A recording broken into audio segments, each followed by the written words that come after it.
It's probably too late now. I know it is for me. Although that hardly matters anymore, as very soon you all shall see. As a last act of rebellious acceptance, I even left my door unlatched, as from the second I put pen to paper, a team of thought police dispatched. All that's left for me now is a few minutes to try and tell you all my tale. Then I'll be dragged to the Ministry of Love, into that dark and loathsome jail. I won't lie and say I'm not frightened of what's inside room 101, but I'll use my last free act to document how life's fabric came undone. First there came the fires, but not in places you'd expect. The orange skies were burned and bruised just like the world that they reflect.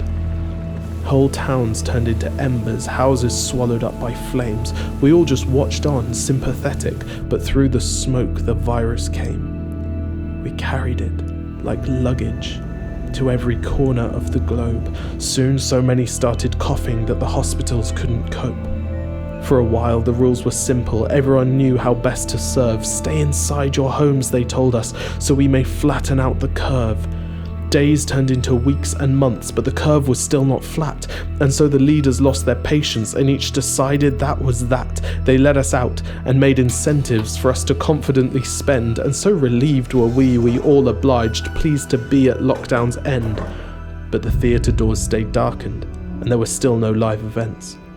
They juggled health and economics, and the rules stopped making sense. The leadership was beyond question, so it was really no surprise that they could take their trips to castles and say it was just to check their eyes, but it was us whose eyes were failing as we tried to toe their line. Big Brother would trick or treat us like criminals and manufactured heavy fines. There was tension thick about the air like an unexploded powder keg, until at last we saw the image of the knee upon the neck.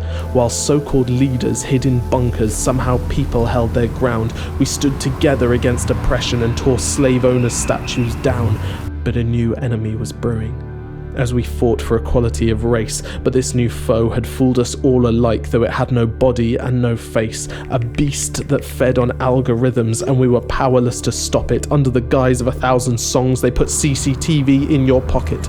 Somehow they built a sort of prison, but one that had no need for bars. They conjured up a state in which the inmates were the guards. They tracked us through our photos and placed pins down at our feet. They stood back and let us publish every thought we had in tweets, and the TikToks kept us dancing, but it no longer felt divine. Slowly the only source of news we needed was online. Elections ceased to matter.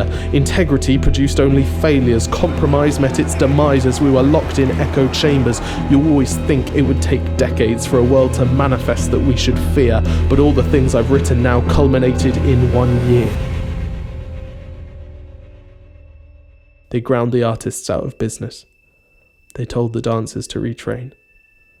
They kept the writers so distracted that their writing was in vain. They made musicians no longer necessary since the concert halls were closed. And the actors, comedians and poets were rounded up and all disposed.